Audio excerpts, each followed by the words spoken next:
Então, bom dia a todos. A gente hoje vai estudar tanto o comprimento de ar quanto a área de uma superfície de revolução. Costumamos dizer que a primeira parte do comprimento de ar ele é a espinha dorsal do cálculo. Qual cálculo? O fundamental e o vetorial. Porque é nesta expressão do comprimento de ar que a gente vai fazer uma revisão das noções de limites, das noções derivadas e o uso da referida integral. E ele é a parte inicial da disciplina de cálculo vetorial. Tá certo? Por quê? Porque até aqui as fórmulas que a gente tem deduzido, a gente tem deixado necessariamente a variável x como independente. Mas aqui a gente vai começar a perceber que eu posso deixar o y como sendo independente, como as variáveis x e y podem ser funções de uma outra variável.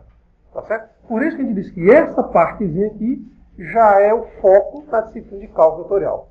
E a gente vai deduzir uma fórmula chamada área superficial de revolução, que ela é nada mais nada menos que uma manipulação da fórmula do comprimento de ar. Se vocês pegarem o TD de vocês, em relação às aplicações, a segunda questão que é para eu fazer, né, a gente vai fazer não hoje. Se der tempo a gente faz hoje, mas a ideia básica fala sobre usando princípios da física, a gente mostra, em vez de falar, né, vamos mostrar um pouquinho. Vocês têm, de repente, um cabo. Quando a gente ficar aplicando força nas extremidades, o cabo ou a viga vai ficar esticado. No momento que a gente deixar de aplicar força, qual é a tendência? Tipo como são os fios dos postes. Então tende a ficar aquela barriguinha. Isso também acontece com as vigas. Vocês já vão perceber aqui na nossa sala. Mas o teto, né, a tendência dele ao longo do tempo é que ele forma aquela barrigazinha no meio. Os professores também, né? Então, o que é que vai acontecer? O comprimento de arco. Então, a gente está interessado em saber até que ponto isso daí é útil para as construções de determinadas obras. Por exemplo, no caso da construção de pontes, ela não pode ser completamente rígida. Por quê? Porque tem um vento. Então, se ela for completamente rígida, como aconteceu nos Estados Unidos, só cito exemplo do Brasil, mas aconteceu nos Estados Unidos. Fizeram uma ponte, 8 meses depois ela ruiu. Por quê? Porque ela era completamente rígida. Se vocês tiverem a oportunidade de andar em alguma ponte, vocês vão perceber no meio dela, se tiver uma pequena brisazinha, a expectativa é que ela vá vibrar, tá certo? Então, até que ponto ela pode vibrar? Também não pode vibrar demais. É onde entra o estudo do comprimento de ar. Bom, então, para efeitos de raciocínio, a gente vai imaginar o seguinte. Por razões didáticas, vão ficar fixados no primeiro quadrante, tá certo? Mas podem ser segundo, terceiro, qualquer um dos quadrantes. Então vamos imaginar uma função contínua. O que significa isso? Para vocês, o que significa função contínua? Uma função sem buraco. E se tiver buracos? Calma, vai chegar lá. Isto é, grosseiramente falando, significa dizer que, no nosso domínio, dado qualquer valor, existe a função aplicada nesse valor. Isto é, dado A, existe o f de A. Dado B, existe f de B. Ok? Então, o nosso objetivo é saber o seguinte. Como é que eu determino a medida desse arco, que vai do ponto A, f de A, até o ponto B, f de B? Uma estratégia bem grosseira seria o seguinte: pegar uma linha, colocar uma linha sobre a figura, depois esticar e medir. Concordam comigo? Só que essa mesma ideia, lembrando, isso aqui já é o link para o cálculo vetorial. Essa mesma ideia que eu faço para duas variáveis, posso fazer para três. Imagine um ponto aqui no canto da sala e um outro ponto aqui no espaço. Eu tenho um arco aqui no espaço. Dá para imaginar isso? Dá. Mas o que eu faço para R3, posso estender para R4. Para imaginar é meio difícil. Tá bom? Não imaginem, mas dá para a gente argumentar. O que a gente faz para R4, dá para fazer em R26. Vocês vão dizer, R26? E existe isso? Existe. Na álgebra linear, vocês vão ter uma aplicação chamada criptografia. Como assim criptografia? Você manda uma mensagem e essa mensagem tem que ser traduzida. Por que 26? Porque são as 26 letras do nosso alfabeto. Tá certo? Mas se eu quiser colocar a letra acentuada, posso? Pode. Você vai colocar R32, R36 e assim vai. Então, a gente trabalha com ideias. Ver, imaginar, manipular isso daí é impossível. Tá certo? A não ser que você não esteja no seu perfeito juízo. Aí é outra história. Então, o que a gente está fazendo aqui para duas variáveis, sendo uma dependente da outra, posso fazer para N variáveis, sendo as N variáveis independentes ou elas dependentes de outras variáveis. Está claro até aqui? Então, isso daqui, de novo, é um link para a disciplina do cálculo vetorial. Tá certo? Bom, então, essa ideia de pegar uma linha e colocar aqui não é vantajosa. Pelo menos para imaginarmos em RN. Para o R2 até que é interessante. Mas, algebricamente, como é que a gente poderia resolver isso? Bom, olhando aí, algebricamente, será que eu poderia replicar as ideias já utilizadas? Como assim? A gente divide o intervalo em N partes. Lembrando, na disciplina de análise são N partes quaisquer. No nosso curso, por razões didáticas, são N partes iguais. Ok? Então a gente vai dividir em N partes iguais o nosso intervalo AB e vamos fazer uma análise em cima de um único intervalo. Está claro isso? Depois da análise desse intervalo, nós vamos aplicar o somatório. Depois do somatório limite para termos toda a ideia. Está claro até aqui o que a gente vai fazer? Então nós vamos dividir em N partes iguais o nosso intervalo AB. Então vai aquela brincadeirazinha. Divide. Aí o pequeno trecho, mas pequenininho mesmo, a gente tira para cá e amplia. Né? Virtualizando já. Lembrando, gente, essas figuras vocês podem ver no site do Sol Matemática. Como essa parte já entra muito a ideia do cálculo vetorial, vocês podem até visualizar isso no Só Física. Tá certo? Que é do mesmo grupo, Só Matemática, Só Física, Só Química. Então nós vamos ter um intervalo que vai de xi menos 1 até xi. Ok? Estão entendendo as ideias? A gente dividiu aqui, a gente pegou um pequeno trecho, e esse pequeno trecho a gente está ali ampliando. Pelo fato da função ser contínua em todo o domínio, também é contínua nesse intervalo. Cuidado que a recíproca não é verdadeira. Ser contínua em intervalo domínio não é contínua em todo o domínio. Tá certo? Mas do todo para a parte faz sentido. Então, dado xi menos 1, nós temos o f de xi menos 1, e dado xi, nós temos o f de xi. Lembrando que a figura aqui é só aleatória, tá bom, gente? Pode ser o f de xi menos 1 acima do f de xi. Tudo bem? Então vamos supor que a gente fatiou, e essa coisa ficou parecida com isso daqui, ó. Tá certo? Pode ser para baixo? Pode, é só uma figura hipotética. O importante é o raciocínio. Afinal de contas, o essencial...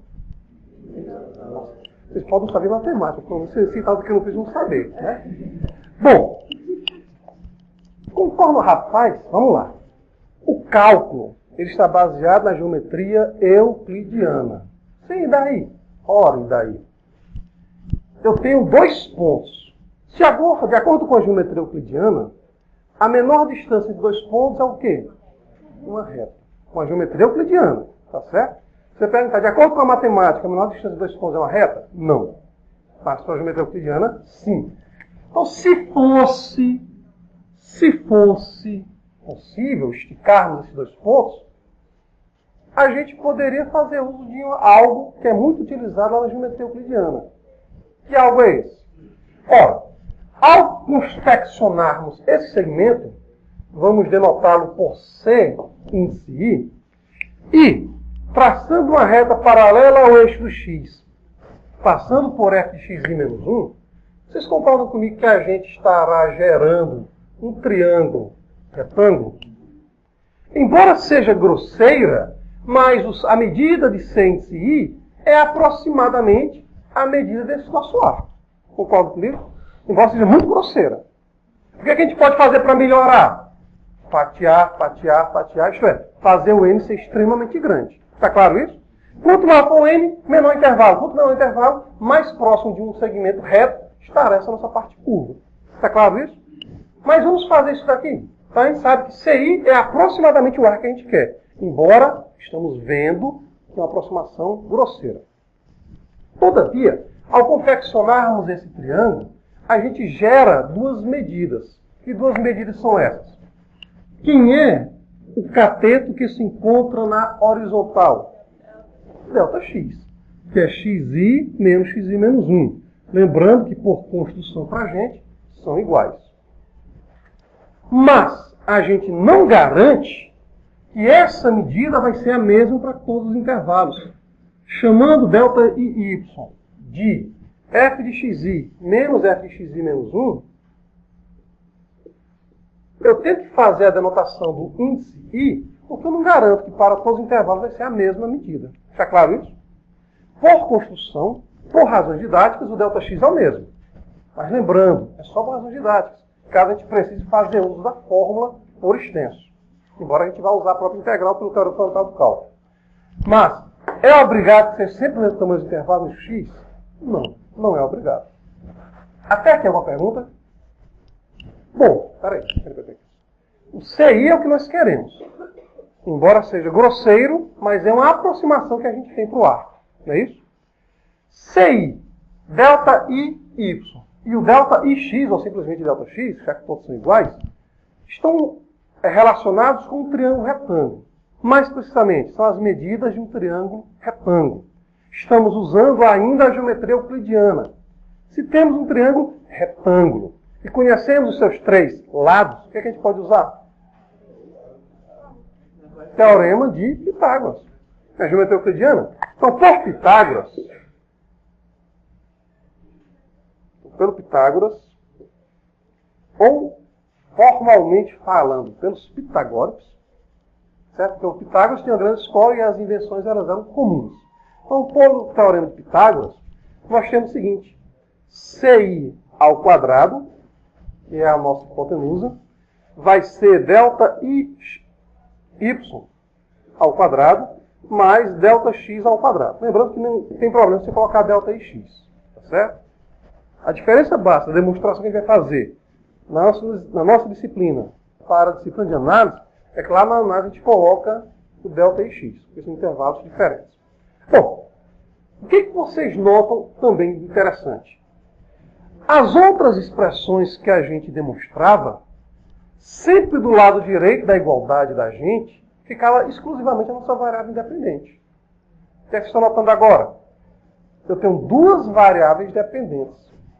O y, que está dependendo de x, e o c, que depende tanto de y quanto de x. Ou seja, c é uma função de duas variáveis. Duas variáveis. Então, por isso que está dizendo, por que a extensão do cálculo vetorial começa a partir daqui?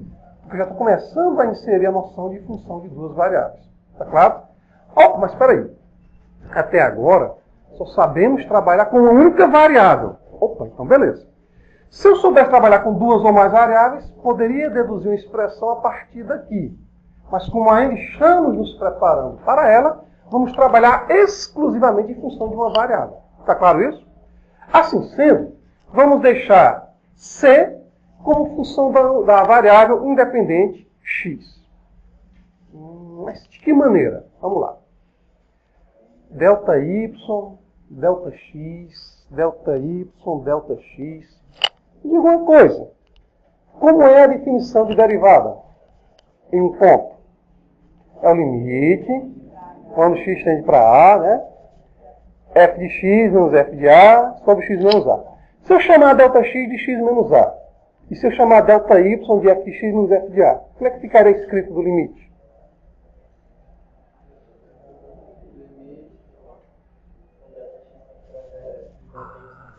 Então, lembrando, recordando, essa palavra, recordar, vem de cor. A priori seria coração, né? O pessoal pensava que tudo que passava no cérebro vinha no coração, antigamente. Por isso que tem a expressão de cor. Né? Vamos lá, vamos recordar. A gente sabe que a derivada em um ponto, por definição, é o limite quando x tende, quando você chama x, pode ser y, z, j, qualquer letra. X tende para A, de f de x menos f de A, sobre x menos A. Então vamos reescrever isso. Se chamarmos ΔX de x menos A, segue-se que, à medida que o x tende para A, Isso implica dizer que o ΔX tende para zero. Tá ok? E se denotarmos ΔY como sendo f de x menos f de a, reparem que como a consequência natural do x tender para a, temos que o ΔY também tende para zero. Dá para perceber? Porque a gente fica com f de a menos f de a. Sim, e daí? Calma. Agora aqui vem um bem bom. F' de a pode ser, então, vista como o limite quando ΔX tende para zero de, nossa, emoção, né? ΔY sobre ΔX. Tá ok? Se eu estiver falando de um intervalo em particular, delta e y. Sim, mas e daí? Escreva até aqui que eu vou ter que apagar o quadro agora. Então a gente está notando que aqui começa a diferença na maneira de deduzir a expressão. Tá certo? Primeiro, já estamos visualizando uma função com mais de uma variável. Embora, aliás, você já tenha trabalhado com funções de mais de uma variável desde o ensino médio. Por exemplo, qual é a fórmula do volume de um cilindro de raio R e altura H? PR2H. R, ora, eu posso imaginar de repente que esse cilindro seja uma barra metálica e eu vou colocá-la no congelador ou no freezer. Qual é a tendência com o frio? Dilatar ou se contrair? Independentemente disso, da resposta de vocês, dilatar ou contrair porque isso é mais física, o raio e a altura vão variar, concordam comigo? Se o raio e a altura variam, o volume varia. Então, o volume é função de duas variáveis. Tá certo? Então, vocês já trabalharam com isso. Só que os problemas que eram apresentados para vocês eram um raio e uma altura fixados. A gente vai começar a trabalhar agora com raio e altura variável. Aliás, taxas relacionadas, a gente já trabalhou com raios e alturas variáveis. Então, a gente pegava uma caixa d'água no formato de um cone circular reto invertido e essa caixa d'água estava sendo mexida. Está claro isso? Então, só que lá a gente tinha uma outra variável, que era o tempo. Aqui não. Aqui eu posso escolher x como variável independente, posso escolher y como variável independente, como ambas podem depender de uma outra variável. Depende do contexto. Então, o que a gente precisou recordar? A gente recordou que a derivada em um ponto é o limite, quando ΔX tende para zero, de ΔY sobre ΔX. Notem que a grande vantagem dessa escrita é que eu estou omitindo A. Está claro isso? Em vez de falar derivada em um ponto, posso falar simplesmente de derivada. Está claro, gente? Repara, explicitamente apareceu o A aqui dentro? Não. Ele estava lá na nossa definição. Então, se o A explicitamente não estava apresentado, eu posso imaginar o A como sendo qualquer valor do meu domínio. Se é qualquer valor do domínio, posso, sem nenhum ônus, trocar f' de A por f' de x, sendo x o valor do domínio. Está claro até aqui? Está claro até aqui, gente? Opa! Peraí, volta. A gente pode fazer o quê? Trocar o A por x qualquer do domínio, tá bom, gente? X qualquer do domínio. Sim, daí. Peraí. Vamos então ajeitar essa escrita de tal maneira que ela seja mais fácil, tanto para a memorização quanto para a nossa compreensão. Então a gente nota que essa escrita, CI, igual ao quadrado de ΔY, mais o quadrado de ΔX, torna CI função de duas variáveis. Mas só sabemos trabalhar em função de uma variável. Então o que nós vamos fazer? Como x está sendo a nossa variável independente, vamos colocar o ΔX ao quadrado em evidência aqui à direita da igualdade. Tá certo? Por quê? Ora, primeiramente, colocando em evidência, a gente vai ter a variável independente que multiplica alguma coisa. Está claro isso? A priori é isso. Mas quem é essa coisa? Olha que coisa mais linda. Isso não é cheia de graça. O que é colocar em evidência? É dividir todo mundo por essa expressão. Ou, equivalentemente, vamos multiplicar essa expressão por 1. e 1, eu posso imaginar o quadrado de ΔX dividido pelo quadrado de ΔX. Está claro isso? Então, são maneiras que a gente tem de argumentar.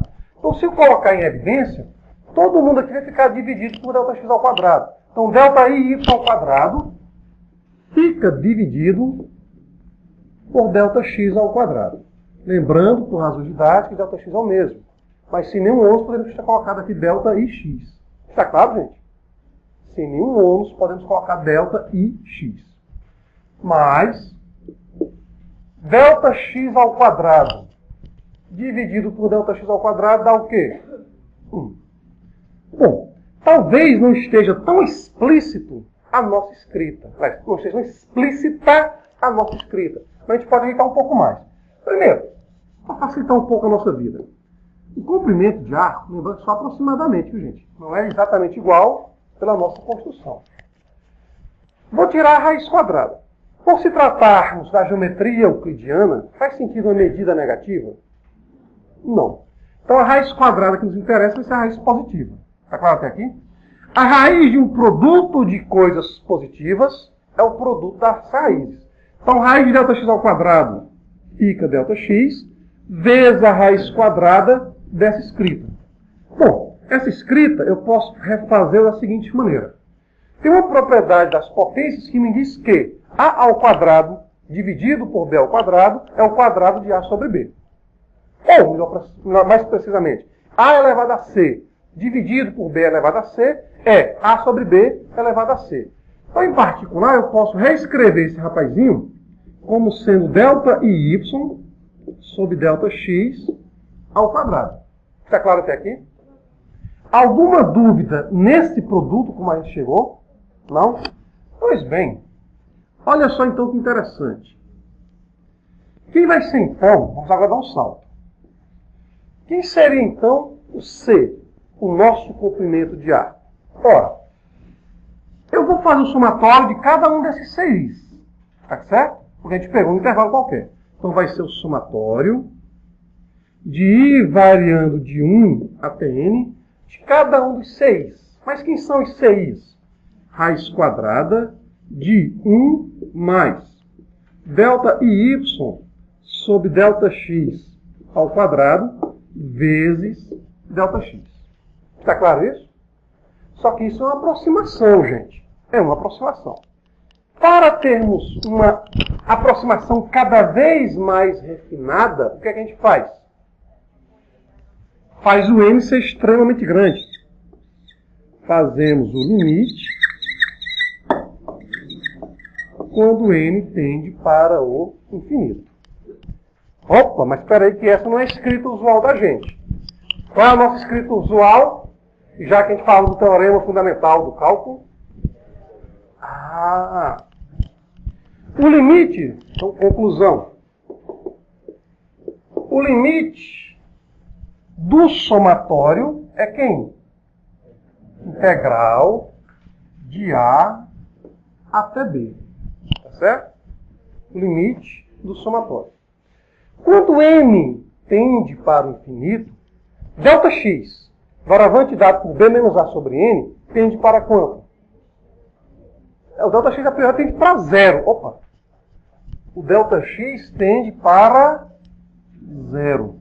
Se o ΔX tende para zero, significa então que ΔY sobre ΔX tendem para zero. Se eles tendem para zero, essa escritazinha aqui passa a ser quem? A derivada. Então vai ficar a raiz quadrada de 1 mais f' de x ao quadrado e o ΔX, que é o nosso dx. Tá ok? Por que que essa integral ela é de grande importância para a gente? Porque ela está juntando duas coisas. Derivada e integral. Raiz. Fala. Sim. Não. Olha para a figura. Aqui é nós tínhamos. Imagina a figura. Nós temos essa distância. ΔX, ΔY. À medida que o ΔX tende para zero, essa distância também tende para zero. Então, ΔY também tende para zero. Então, a gente tem dx, dy. E quem é dy sobre dx? Derivada. Mas aí você tem que garantir, não? Os épsilons e os deltas, aqui utilizados na definição de limite, garantem isso. Certo? Ou seja, é a própria definição de derivada. É a própria definição de derivada. Posso. Daqui para cá, ou do finalmente. Alguma dúvida na chegada, no comprimento, no iésimo intervalo? Nenhuma dúvida. Beleza. Então, quem vai ser C? A priori, vai ser o somatório de cada CI. A priori é isso. Ora, para termos a exatidão, basta que o N tenda para o infinito. Porque em vez de olhar para intervalos, estamos trabalhando pontualmente. Está claro até aqui? Se trabalhamos pontualmente, essa derivada não é mais atrelada a um A específico, mas é atrelada a um valor qualquer do meu domínio. Tá certo? Ou seja, quando o ΔX tende para zero, uma outra notação que a gente tem para isso daqui é o seguinte. Se o ΔX tende para zero, passo a usar o dx. ΔY também tende para zero. dy. Então, dy dx nada mais é do que a nossa derivada. Tá ok? Garantias, épsilons e deltas. Onde é que eles estão? No limite. Só que a gente omitiu isso daqui para vocês com as unidades. Então, o que é que fica? O limite do somatório, em virtude do teorema fundamental do cálculo, ele é simplesmente a integral de A até B. Está claro isso? A gente mexeu na raiz quadrada? Não. Mexeu no 1? Mexeu no mais? Não. Mas quando o ΔX tende para zero, por que o ΔX tende para zero? Porque o N tende para o infinito. Estamos fazendo intervalos de mesmo tamanho. Quem é ΔX, então, por construção? B menos A sobre N. Se o N tende para o infinito, o ΔX tende para onde? Zero. Se o ΔX tende para zero, isso aqui é o dx. Ora, olhando para cá de novo, se o x tende para A, ou, equivalentemente, se o ΔX tende para zero, haja vista ΔY ser f de x menos f de A, segue-se que o ΔY também tende para zero. Só que o ΔY aqui é geral. Você pode também particularizá-lo para cada intervalo. Então nós temos ΔY sobre ΔX, com o ΔX tende para zero. Ora, com o ΔX tende para zero, isso daqui é a nossa derivada. Então fica simplesmente derivada. Repara que o quadrado continua, viu, gente? Ó. O quadrado continua. É só a expressão que está dentro dos parênteses que estamos fazendo associação com a derivada. Está claro isso? Não é o quadrado, não. É só a expressão de dentro dos parênteses. Fala. Sim, só que eu não tenho só a integral da derivada. Eu tenho a integral da raiz quadrada de 1 mais ao quadrado da derivada. Se fosse a integral da derivada, tudo bem. Mas eu tenho integral. Antes da derivada tem uma raiz. Antes da raiz tem um soma ainda dentro dela. Tá ok? Se for simplesmente integral da derivada, ia direto. Mas não é. Tá ok? Chama alguma pergunta aí? Mais alguma pergunta? Fala. Alguém falou eu aí. Eu o quê? Então notem. Detalhe, viu, gente? Isso aqui porque a gente está usando o x como variável independente. Mas no cálculo vetorial, recomendação, não façam comigo, isso é recomendação, vocês vão trabalhar com duas ou mais variáveis. Não tem nenhum problema. Y pode ser independente, X pode ser independente, podemos colocar Z, T, U, as 26 letras do alfabeto, todas independentes. Está claro isso? Então, essa escrita aqui é o que é de importância muito grande para a gente, porque a gente está atrelando a derivada e o uso da integral. Detalhe, olhem aí para a questão 2 que a gente vai resolver na próxima aula, se Deus quiser. Esquece o pessoal que está fora da raiz. Olha para a raiz em particular. O que é que nós temos? Raiz quadrada, questão 2 do TD, de 1 mais... é dy dx. Sim, só que dy dx é a mesma coisa que f'. Olha só, rapaz. Essa expressão, a menos da constante que aí está atrelada ao quê? a uma liga. Está atrelada a quê? A uma ponte. Está atrelada a quê? A medidas de comprimentos de ar. Tá certo? Então essa expressãozinha que aparece aí na questão 2, que a gente vai fazer só na próxima aula, se Deus quiser, está atrelada, né, à ideia do comprimento de ar. É como se fosse uma receita de um bolo a ser seguida. Como assim? Olhando para a expressão, o que vocês acham que deve ser a primeira coisa a ser feita? Derivar. Depois, elevar ao quadrado. Depois, soma 1. Depois, tira a raiz. Para depois calcular a integral. De novo, nosso material de apoio focou só as integrais por conta disso. Se resume a calcular integrais. Então é tipo uma receita, tá bom, gente? É só seguir a receita. Agora, temos que ter um pouco de consciência na nossa receita. Se de repente diz, olha, coloque 3 ovos. Vou colocar os ovos inteiros? Só se fizer um bolo crocante. Né? É uma piada antiga, rapaz. Mas, fora isso, a ideia básica é seguir a receita. Tá certo? Qual a receita? Vou somar 1. Não, antes de somar 1, tenho que derivar. Está claro isso, gente? Olha os colchetes. Para que serve isso que você aprendeu lá no ensino fundamental? Está aqui, gente. É importante os colchetes. Resolve primeiro o pessoal de dentro, parênteses, colchetes. É assim? Não. Colchetes, parênteses, assim vai. Então, no nosso caso, qual é o comprimento de arco de y igual a cosseno hiperbólico de x, desde x igual a 0 até x igual a ln de 10. Esse tipo de função, cosseno hiperbólico, ela, mais precisamente, a função b sobre a, cosseno hiperbólico de b sobre ax, é chamada de catenária. Tá certo? Nos livros, textos como Stuart, Sokovsky, eles vão falar sobre o Arco de Saint-Louis, que fica lá na França, que é uma das principais obras, né, que elas obedeceram justamente à origem da ideia da catenária. Tá bom? Bom, mas só a utilidade que nós temos, mais uma, né, das funções hiperbólicas. Então o que a gente vai fazer? Sendo f de x ou y o cosseno hiperbólico de x, estou escrevendo dessa maneira, porque tem gente que às vezes, quando a gente não coloca os parênteses, pensa que é o cosseno de hx. Lembrar que essa função existe. Cosseno hiperbólico de x. Então, pela nossa receita, a primeira coisa, derivar. Quem é a derivada do cosseno hiperbólico? Seno hiperbólico, muito bem. Ora, depois que a gente deriva, o próximo passo é elevar ao quadrado. Professor, mas está muito simples. Sim, meu filho, pois siga esse passo a passo. E vocês vão ver que, seguindo a receita, questões como a questão 11 que eu vou fazer já já, elas que aparentemente são complicadas, vão se tornar bem fáceis, desde que vocês sigam a sequência. Então, referindo ao quadrado, fica o seno hiperbólico ao quadrado de x. Ok? Próximo passo. Somar 1.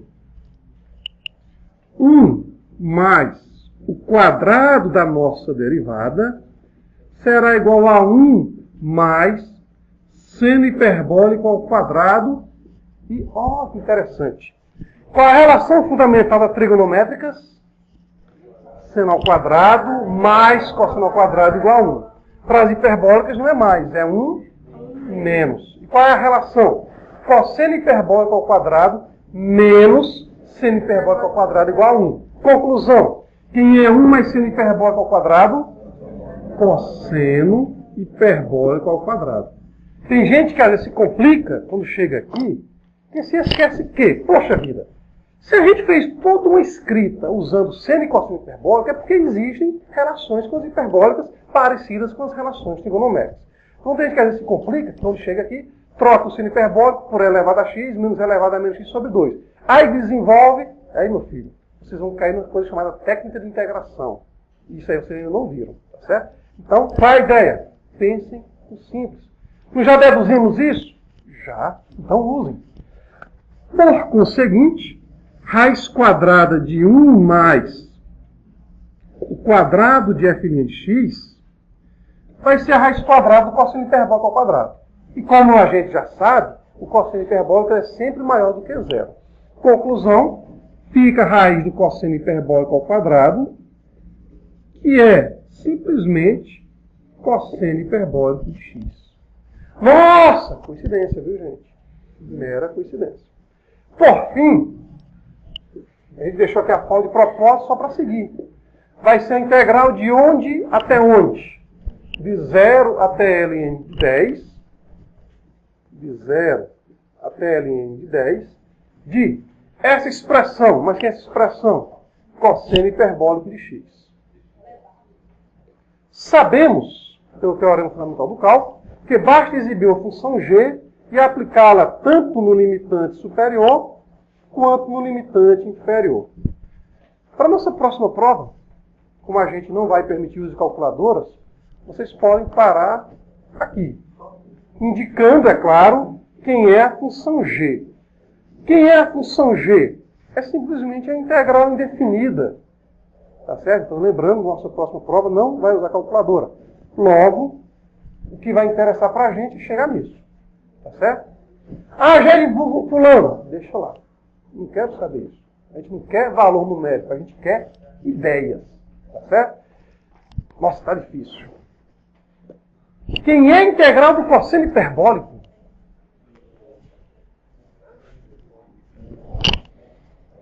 Quem é a integral do cosseno hiperbólico? Epa, estou ouvindo algo que tem no não. Quem é a integral do cosseno hiperbólico? Vamos lá, de novo. Quem é a derivada do seno hiperbólico? Cosseno hiperbólico. Quem é a derivada do cosseno hiperbólico? Seno hiperbólico. Não tem menos. Cuidado com isso daí. Não tem menos. Então fica seno hiperbólico mais a constantezinha. Vocês fecham. Revejam. Matéria dada, matéria estudada. Na 11ª diz o seguinte. Calcule o comprimento de arco da seguinte curva. Y igual a x à quarta sobre 16 mais 1 sobre 2x ao quadrado com x entre 1 e 2. Ó, a forma que nós temos é essa. É só seguir a receita. Só que às vezes a gente se complica porque a gente quer se complicar. Né? O Freud não é que ele tenha deixado todo mundo complexado. É porque o simples é tão simples que a gente se complica sem necessidade. Como assim? Pela fórmula, qual é a primeira coisa a ser feita? Derivar. A expressão está escrita de uma maneira simples? Está. Está. Bom, vamos lá então. Qual é o conceito de simples de vocês? Aí temos que ver. Para mim, o simples seria visualizar a regra de derivação. Como assim? Constante vezes x elevado a n. Tá ok? O que é mais fácil? Derivar uma soma ou derivar um quociente? Soma. O que é que tem gente que faz? Vou tirar o mínimo múltiplo comum. Tem gente que faz isso. Eu sou capaz de apostar que os que estão rindo são capazes de fazer isso na prova. Vocês cobram dessa? Tá bom? Então, vamos reescrevê-la da maneira mais simples. Primeiro, como é mais fácil derivar uma soma do que um quociente, vou continuar deixando soma. Como as expressões aqui envolvidas incluem polinômios, então vamos tentar deixar na forma fulano, constante, x elevado a n. Por quê? Porque a derivada constante vezes a função é a constante vezes a derivada da função. E a derivada de x elevado a n é n, x elevado a n menos 1. Está claro isso? Então a gente primeiro, notem, é só escrever na torta direita? Não. É pensar nas etapas seguintes. Indiretamente, nessa disciplina, quando a gente evita fazer uso de softwares, é porque a gente já está pensando em vocês no futuro próximo. Pensando sempre na próxima etapa. Então, vou fazer direto? Antes de fazer direto, vamos ter que pensar como é que a gente acha. Então, o que é mais fácil? É a ideia do se e do então. Se isto, então aquilo. Se isto, então aquilo. Então, repare que a gente pode reescrever da seguinte maneira. 1 sobre 16 vezes x à quarta mais 1 meio vezes x elevado a menos 2. Concordam? Alguém não entendeu? Então todos entenderam. Isso é o mesmo que dá, mas tudo bem. Então, primeira etapa, derivar. Tá certo? Por quê? Porque pela fórmula nós temos que derivar. Depois elevar ao quadrado, depois somar 1, depois tirar a raiz. Tá ok? Então, derivando. A derivada de uma soma é a soma das derivadas. A derivada constante vezes a função é a constante vezes a derivada da função. Derivada de x à quarta fica 4x à terceira, mais derivada constante pela função é a constante vezes a derivada da função. Derivada de x elevado a menos 2 fica menos 2 vezes x elevado a menos 3. Cuidado, que uma margem de erro que a gente tem observado ao longo do tempo é que quando o expoente é negativo, vocês confundem a fórmula da derivada com a fórmula da integral. Teve gente que já fez o seguinte: menos 2, então coloca menos 2 mais 1 sobre menos 2 mais 1. Cuidado, cuidado. Mantenha o foco. Olha se não está dando tilde, tá certo? Olha se não está dando tilde aí nos neurônios. Qualquer coisa, vai na borrachinha. Bom, e agora? Deixa eu usar o quadro todo, depois vocês copiam, tá bom? Derivamos. Vamos agora elevar ao quadrado. Tá certo? Vamos agora elevar ao quadrado. Então, y' ao quadrado será o quadrado da seguinte expressão. Antes, porém, vamos ajeitá-la. 1 sobre 16 vezes 4 é a mesma coisa aqui, 1/4 vezes x à terceira. Mais com menos fica menos. 2 vezes 1/2 dá 1, então fica x a menos 3. Ok até aqui? Ó, temos um produto notável. Como é que fica esse produto notável? Vou fazer questão de desenvolver mais uma etapazinha, que é para a gente, em breve, perceber as diferenças. Então fica, como é que é esse produto notável mesmo? Quadrado do primeiro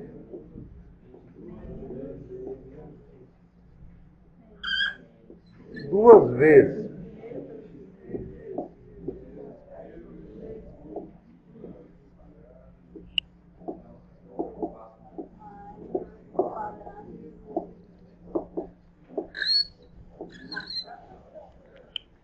Então não tenha medo, gente. Escreve. Não economiza em caderno não, viu? Sim, agora. Olha como está ficando interessante a nossa escrita.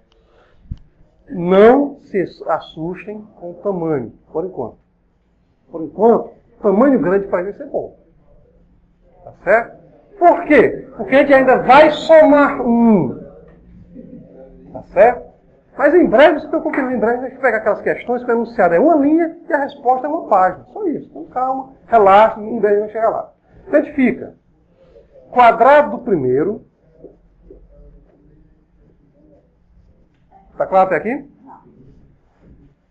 Bases iguais em um produto, somamos os expoentes. 3 menos 3, x elevado a 0, 1.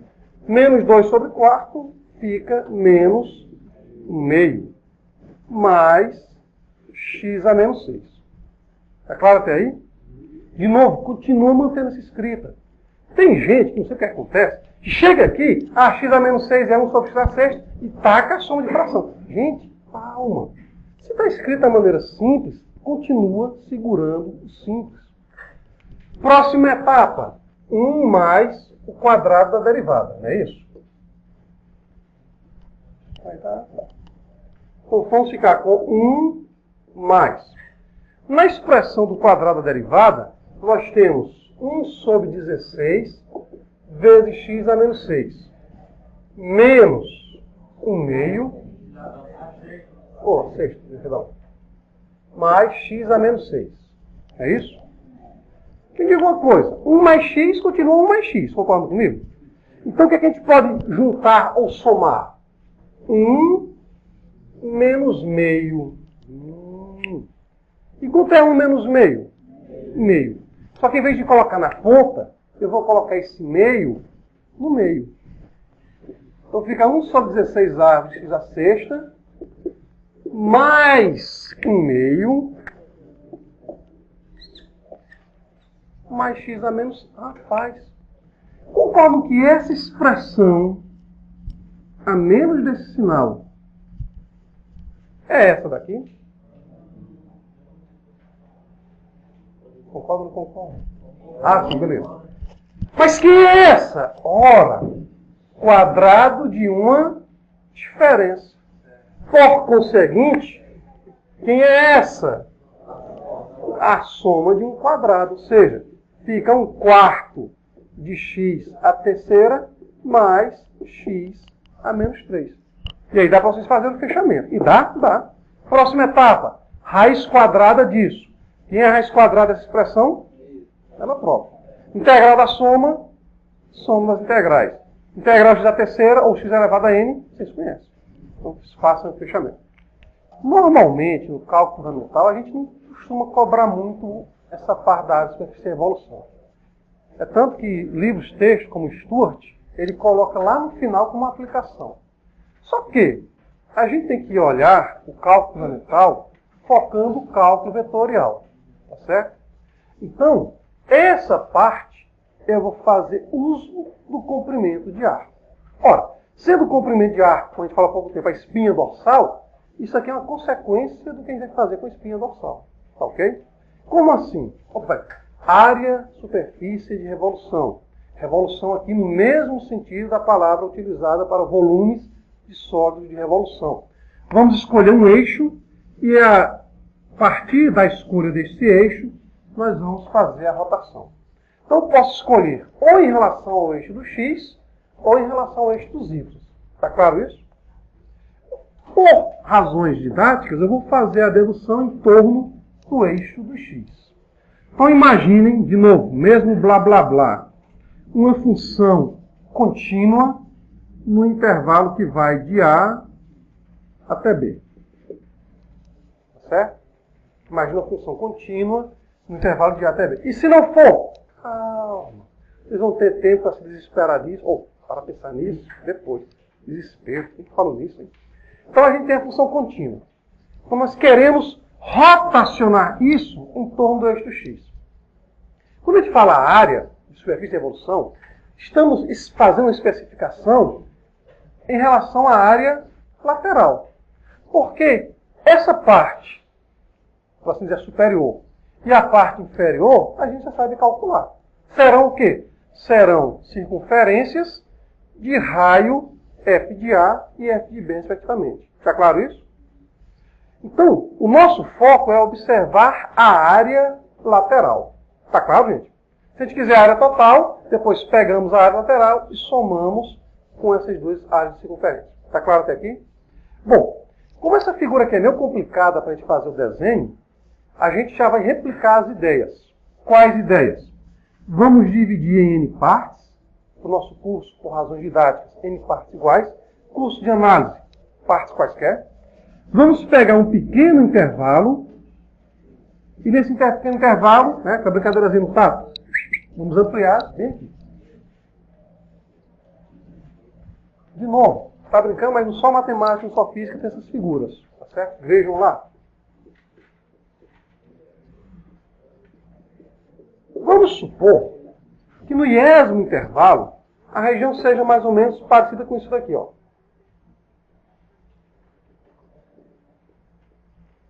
Certo? Suponha que no iésimo intervalo a região seja parecida com isso daí. Ora, até então, cuidado que agora vem as partes que são diferentes.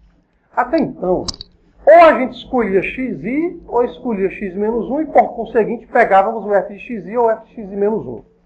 Todavia, quando a gente foi fazer a demonstração da área, ou perdão, do volume só de revolução, ao rotacionarmos em torno do eixo y, qual era a nossa ideia básica? Pegávamos um ponto qualquer no intervalo. Depois a gente notou que esse ponto qualquer, a melhor escolha era fazer sendo a média aritmética. Então vamos replicar aqui a ideia. Como assim? Como nós queremos minimizar erros, vamos escolher um xi asterisco pertencente a esse nosso intervalo. Tá certo? Então seja xi asterisco. Pessoal, é o ponto médio? Não. Relaxa. A gente primeiro analisa. Depois a gente olha quem é quem. A gente argumentou naquela dedução E ser um ponto médio satisfazia duas coisas. Primeiro, era uma boa escolha, porque pegava a própria média aritmética. E segundo, gerava a ideia da área lateral, 2πRH, ou 2πx f de x. Ok? Então, seja xi asterisco pertencente ao nosso intervalo xi menos 1, xi. Podendo, inclusive, ser um dos próprios extremos, ser xi menos 1 ou ser xi. Está claro isso? Mas quem é ele? Relaxa, vamos primeiro manipular. Mas por que isso? Pela continuidade da função, geramos o f de xi asterisco. Tá ok? Ora, então, se olharmos para o retângulo formado,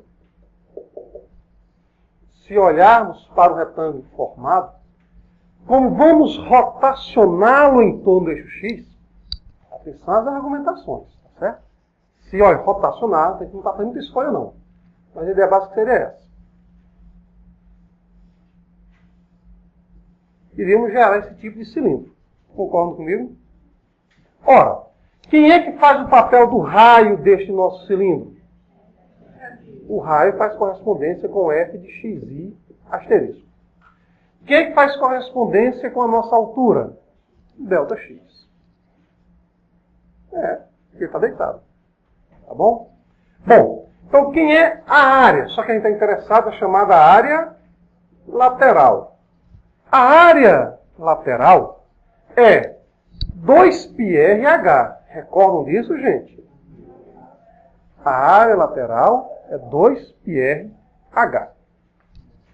Então vai ficar 2 vezes π, vezes o raio. Mas quem faz o papel do raio? F de xi asterisco.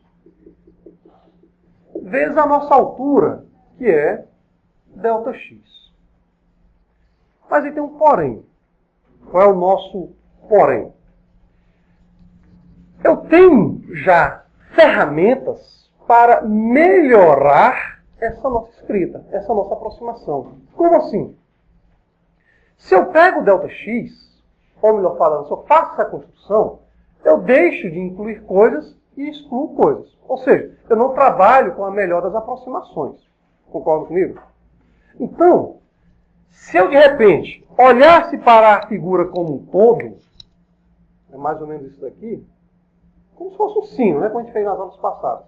Se eu olhasse para a figura como um todo, eu poderia melhorar ainda mais a minha expressão se, em vez de considerássemos Δx como altura, considerássemos a própria medida do comprimento do arco.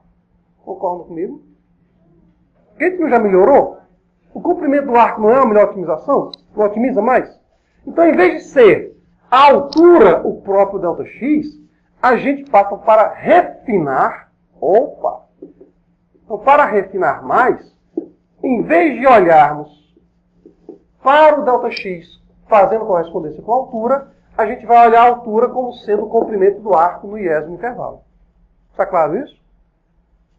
Então, disse que essa é a expressão bonita de se ver. Estou apenas pegando as ideias. Então, quem vai ser a área lateral nesse iésimo intervalo? Vai ser 2π vezes f de xi asterisco. E quem é o comprimento do arco no iésimo intervalo? Ora, o comprimento do arco no iésimo intervalo vai ser raiz quadrada de quem? Esqueceram? Sim. Vezes raiz quadrada de 1 mais f' de xi asterisco, né? Vezes Δx. Porque eu refino. Porque aqui, sim, filho, calma. Porque aqui a gente refina. Tá certo? Está claro isso daí? Ora, por conseguinte, vamos para finalmente. Qual é a minha área de um sólido de revolução? Lembrando, se a gente fizer a área total, vai ser a área lateral acrescida das áreas das bases. Então, a minha área, para termos a igualdade, para economizar pincel e um pouco da paciência de vocês, vamos lá. Quem vai ser a área? Vai ser o somatório de variando de 1 até n dos AIs. Quem são os AIs? É só isso aqui. Tá certo? Para refinar, fazemos o limite quando n é para infinito. Limite quando n é para infinito do somatório é a integral de A até B. de 2π. Ora, se o n tende para o infinito, o intervalo praticamente eu olho para um ponto. Então eu já não olho para x e asterisco, olho para o próprio x. Então fica 2π f de x. Detalhe, vocês notarem, é muito parecida com a forma do volume de um sólido de revolução. É parecida, mas só que é isso aí. Ver a expressão do comprimento de ar. 1 mais o quadrado de f' de x dx. Só isso? Só. Uma aplicação rápida, vamos deduzir a fórmula da área lateral de um cilindro. E vamos deixar para a próxima aula, para a gente completar a questão 10, que é deduzir a área de uma esfera. Então, usando integrais, deduzir a área lateral de um cone circular reto de altura h e raio f. Então, a fórmula está aí. Tá certo? Com fórmulas em provas a gente fornece. Não é problema. O problema do problema é a essência dele. Integral de A até B. Opa! Quem é A? Quem é B? De 2π f de x, raiz quadrada de 1 mais f' de x. Então está faltando alguém nessa fórmula? E é a essência do problema. Tá certo? Então o que a gente vai querer de vocês é justamente isso. Não é decorar fórmula, é entender e usar coerentemente essa expressão. Então vamos lá. Nós queremos um cone circular reto. Como é que a gente obtém o cone? E detalhe, a gente já fez expressões parecidas aqui em sala. Então vamos aproveitar. Como assim? O cone é a rotação de um triângulo retângulo, já que é o cone circular reto, em torno de um de seus cateiros. Essa fórmula da área, a gente deduziu rotacionando em torno de quem? Do eixo do x. Lembrando, poderia fazer a rotação em torno do eixo dos y? Poderia. Só ficaria f de A de B, e em vez de ser f de x, seria g, onde g é a inversa de f. Está claro isso? Então você é livre para escolher ou rotação em torno do eixo x, ou rotação em torno do eixo dos y. Está claro isso? Então essa fórmula em particular é a rotação em torno do eixo x. Logo, vamos pegar o cone circular reto e imaginar uma rotação em torno do eixo do x. Está claro isso? Por comodidade, eu vou construir o meu triângulo retângulo. Ué, por que eu tenho que construir um triângulo retângulo? É um cone circular reto. Da seguinte maneira. Um dos catetos está sobre o eixo x e, como eu sou uma boa mala, o outro cateto sobre o eixo dos y. Posso fazer isso? Posso. Posso colocar aqui mais à direita? Pode. Abaixo? Pode. Claro, você pode colocar onde você quiser, gente. Tá certo? Então, por comodidade, vou considerar esse triângulo. Está claro isso, gente? Está claro isso? Agora, vamos lá. A gente vai rotacionar em torno do eixo x para gerar este cone aqui. Então, quem é que vai fazer o papel da sua altura? A variação no eixo do x ou a variação no eixo dos y? Olha aí. Então, cuidado, porque como a dedução foi em torno do eixo x, o meu cone está deitado. Então, a altura vai estar variando no eixo do x. Está claro, gente? Se eu posso considerar essa fórmula, a rotação em torno do eixo y? De novo, pode. Só que tem que pegar a função inversa. Tá certo? Pegar a função inversa. Como o raio está na variação do eixo dos y, ficaria aqui de 0 até f. Até aí, alguma pergunta? Alguma pergunta? Não? E como é que a gente gera a função? 3 maneiras que apresentamos aqui para vocês. Maneira 1. Por se tratar de uma linha, segue-se que o seu gráfico é uma função polinomial do primeiro grau. Então é do tipo y igual a x mais b. Tá certo? Opa! Por se tratar de uma linha, eu posso imaginar um ponto qualquer aqui dentro, xy, e usar a condição de alinhamento entre 3 pontos. Por se tratar de uma figura geométrica, posso imaginar um ponto qualquer xy e gerar 2 triângulos semelhantes entre eles. Qual que vocês preferem? Então vamos fazer o seguinte. Qual foi que a gente usou quando a gente deduziu lá a questão 9, né? O determinante simbólico? Então a gente não vai usar o determinante. Tá certo? Mas pode, não tem, você é livre. Estou fornecendo para vocês 3 maneiras. Então, por se tratar de uma função polinomial do primeiro grau, por quê? Porque eu estou olhando para um segmento de reta. Está claro isso, gente? Então a minha função f de x, para não confundir com esse a e com esse b, eu vou dizer que é do tipo px mais que. Está claro? Tentem, se tiverem tempo, é claro, e se quiserem, fazer via determinante simbólico. Vai dar o mesmo resultado, tá bom? Ora, então essa função passa por que pontos? Ela passa pelo ponto x0, yr, e ela passa pelo ponto xh, y0. Está claro isso, gente? Está claro isso? Ora, de x0, yh significa dizer que o f de 0 é igual a r. Tá certo? Ou seja, p vezes 0 mais q é igual a r. Está claro, gente? F de 0 não tem x, colocamos 0. P vezes 0, 0. Mais q fica q. Conclusão, q é igual a r.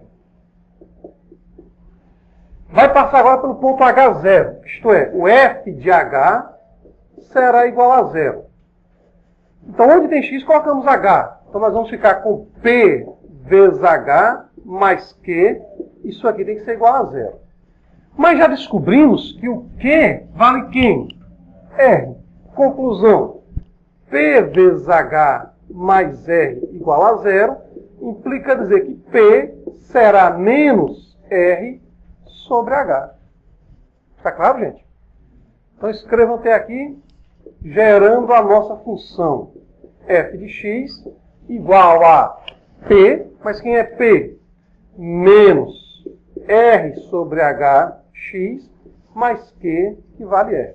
Lembrando, é só esse triângulo que eu posso gerar? Não. Eu poderia gerar um triângulo com a origem sendo um dos vértices. Você escolhe. Escreva, por favor. Então, para fecharmos, de novo, é só seguir a sequência, gente. Sendo f de x igual a menos R sobre HX mais R, vamos fazer aparecer primeiro a expressão do comprimento de arco. Como? Deriva, eleva ao quadrado, soma 1. Derivando, ora, derivada da soma, soma das derivadas. Derivada da constante dá 0. Derivada da constante vezes a função é a constante, menos R sobre H, vezes a derivada de x dá 1. Conclusão, f' fica menos R sobre H. Por conseguinte, o quadrado de f' vai ser R ao quadrado sobre H ao quadrado. Está claro? Próxima etapa, somar 1. Então, 1 mais o quadrado de f' fica 1 mais R ao quadrado sobre H ao quadrado. E neste caso, eu vou optar por desenvolver essa soma, já que é tudo constante. Ok? Então fica R2 mais H2 sobre H2. Detalhe. Olhando para esse nosso triângulo, HR, eu vou chamar esse rapazinho aqui, a nossa hipotenusa, de G. Lá no cálculo, lá no ensino médio, vocês aprenderam a tal da geratriz. Repara, qual a relação entre a geratriz, o raio e a altura? G ao quadrado é igual a R ao quadrado mais H ao quadrado. Não é isso? Conclusão, R2 mais H2, eu posso dizer que é simplesmente G2. Então a gente fica com G2 sobre H2. Daí, raiz quadrada de 1 mais f' de x ao quadrado, fica a raiz de um quociente. Como o quociente é composto de coisas positivas, porque são medidas, fica o quociente das raízes. Raiz de g ao quadrado fica g, raiz de h ao quadrado fica h. Ok? Posso apagar lá na ponta direita, que a gente não escreveu? Mas que a gente escreveu, vocês já usaram? Então, para fazer o fechamento.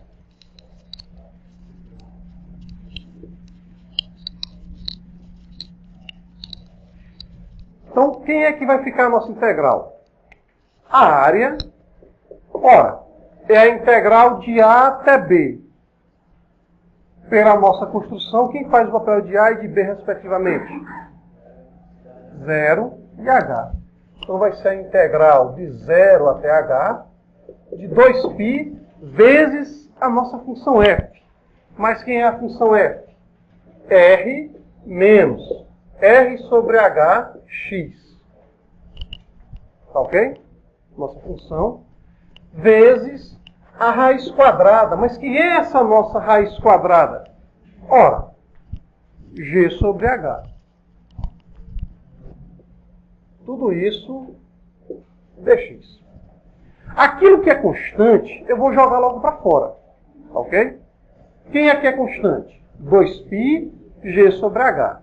Então essa minha área vai ser 2π G sobre H vezes a integral de 0 até H de R menos R sobre HX dx. Aí vamos ficar naquela brincadeirazinha. Vamos dizer que isso aqui é uma certa função U e vai ser a função U aplicada em H menos a função U aplicada em 0. E essa integral vocês sabem resolver. Como? Integral da diferenças integrais. Integral de R dx. Olha, integral de R dx, o R vai para fora, fica x. Integral de R sobre HX. R sobre H vai para fora, fica integral de x dx. Dá para fazer fechamento? Tá? Se não tiverem condições de fechá-la, a gente vê isso na próxima aula, se Deus quiser.